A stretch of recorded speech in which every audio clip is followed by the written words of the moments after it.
Hi guys, welcome to Mokshi talks. Champion trophy இறுதிப் போட்டியில் நியூசிலாந்தை வீழ்த்தி இந்திய அணி கோப்பையை கைப்பற்றி விட்டது. இதற்கு அப்புறம் என்ன நடக்க போகிறது? இந்திய அணி கிட்டத்தட்ட 2013 தான் மிகப்பெரிய அளவில் இந்த சாம்பியன் டிராஃபி கோப்பையை கைப்பற்றி இருந்தது தோனி தலைமையில். அதற்கப்புறம் 11 வருடங்களுக்கு பிறகுதான் இந்திய அணி ரோஹித் சர்மா தலைமையில் இந்த கோப்பையை கைப்பற்றி இருக்கிறது.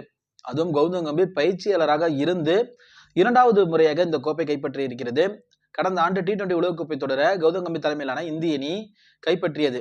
ஆனா சொந்த மண்ணுல ஆஸ்திரேலியாவுக்கு எதிராக இறுதிப் போட்டியில விளையாண்ட இந்திய அணி பாத்தீங்கன்னா கோப்பையை கைப்பற்ற முடியாம படுதோல்வி சந்தித்தாங்க. ரோஹித் சர்மாவுக்கு இது மிகப்பெரிய அளவுல ஒரு மன சங்கடத்தை ஏற்படுத்தி இருந்தது. 2013 இருந்து அவரு தொடர்ந்து இந்திய அணிக்காக விளையாண்டு வராரு. ஹிட்மேன் எனும் சொல்லக்கூடிய ரோஹித் சர்மா பல தொடர்களை விளையாண்டு இருந்தாரு.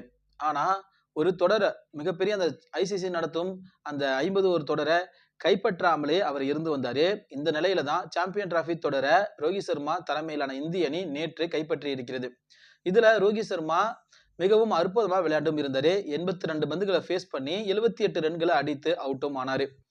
ஒரு கேப்டனாகவும் ஒரு பேட்ஸ்மேனாகவும் நல்ல சிறந்து விளங்கியும் இருந்தாரு. நியூசிலாந்த நம்ம 2019 நடந்த வேர்ல்டு கப்ல அரையிறுதி போட்டியில தோனி தலைமையிலான இந்திய அணி படுதோல்வியை சந்தித்தது. அதற்கு பழிவாங்கும் விதமாக கூட இந்த தொடர் இருக்கும் என எதிர்பார்க்கப்பட்டது. அதே போல இறுதி போட்டியில நியூசிலாந்து கோப்பையை கைப்பற்றக்கூடாது அப்படிங்கிறதுல தீவிரமா இருந்து சிறப்பா விளையாண்டு இந்திய அணி பாத்தீங்கன்னா இந்த கோப்பையை கைப்பற்றி இருக்காங்க.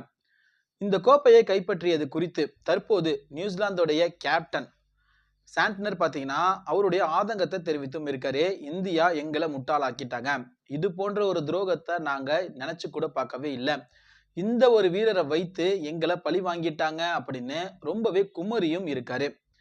என்னப்பா நீங்க இறுதி போட்டிக்கு வந்து நீங்க சரியா விளையாடாம நீங்க தோல்வியை சந்தித்துட்டு இந்தியா மேல குறை சொல்றீங்க.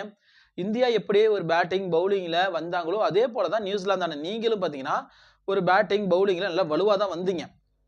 எங்களோட பந்து வீச்சை சமாளிக்க முடியாம நீங்க எதிர்பார்த்த ரன்னை எடுக்கவே இல்லை. அப்படியும் எங்களை ரொம்பவே கஷ்டப்படுத்தி தான் கிட்டத்தட்ட 49 ஓவர் வரைக்கும் கொண்டு வந்து கடைசி 6 பந்து இருக்கும்போது தான் இந்திய அணி பாத்தீங்கன்னா வெற்றியை பெற்றாங்க. இதையும் இந்தியா வெற்றி பெறுமா அப்படின்னு மிகப்பெரிய எதிர்பார்ப்பு ரசிகர்களை நுண்ணி சீட்ல உட்கார வச்சு இந்த மேட்சை கொண்டுட்டு போனாங்க. ஏன்னா ரோஹித் சர்மா சுப்மன் கில் அவுட் ஆனதுக்கு அப்புறம் விராட் கோலி பாத்தீங்கன்னா உடனே அவுட் ஆகிட்டாரு. அதை தொடர்ந்து ஸ்ரேயஸ் ஐயரும் அக்ஷர் பட்டேலும் ஓரளவிற்கு போராடி தான் இந்திய அணியை மீட்டு கொண்டு வந்தாங்க. ஏன்னா அந்த அளவிற்கு நியூசிலாந்தோட பந்து வீச்சும் இருந்தது. ஆனா நியூசிலாந்து என்ன சொல்றாங்க அப்படின்னா இந்தியாவுடைய பந்து வீச்சு, அதாவது இறுதி போட்டியில திடீர்னு நீங்க வருண் சக்கரவர்த்தியை ஏன் கொண்டு வந்தீங்க?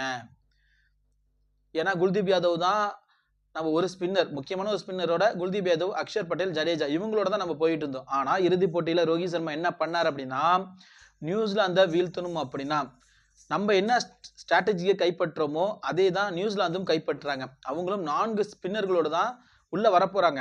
அப்ப நம்மளும் அதே 4 ஸ்பின்னர்களோட போய் நியூசிலாந்தை அட்டாக் பண்ணாதான் நம்மளாலையும் இந்த இறுதி போட்டியில வெற்றி பெற முடியும் அப்படின்னு ரோஹித் சர்மா கருத்துல கொண்டுதான் வருண் சக்கரவர்த்தியை பாத்தீங்கன்னா உள்ள கொண்டுட்டு போனாரு. அதே போல வருண் சக்கரவர்த்தியும் சிறப்பா விளையாண்டு 2 விக்கெட்டையும் எடுத்தாரு. இதுதான் அது முக்கியமான 2 விக்கெட் எடுத்ததுதான் நியூசிலாந்துக்கு மிகப்பெரிய அளவுல அடியா விழுந்தது. அதுல இருந்து மீள முடியாம தான் ரொம்பவே போராடி தான் நியூசிலாந்து பாத்தீங்கன்னா 50 ஓவர் முடியல 252 ரன்களை எடுத்தாங்க.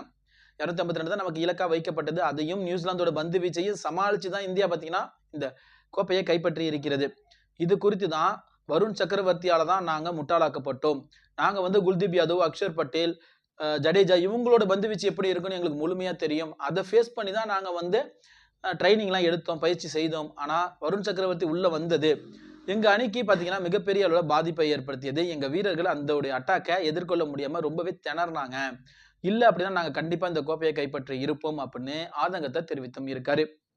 எது எப்படியோ நியூசிலாந்து என்னதான் ஒரு குற்றச்சாட்டு நம்ம முன்வைத்தாலும் ரோஹித் சர்மாவுடைய கேப்டன்ஷிப்பில இந்திய அணி இந்த கோப்பையை எந்த ஒரு தவறும் செய்யாம திறமையாக விளையாண்டு கைப்பற்றி இருக்காங்க அப்படிங்கிறது தான் ஒரு மகிழ்ச்சியான தகவல்.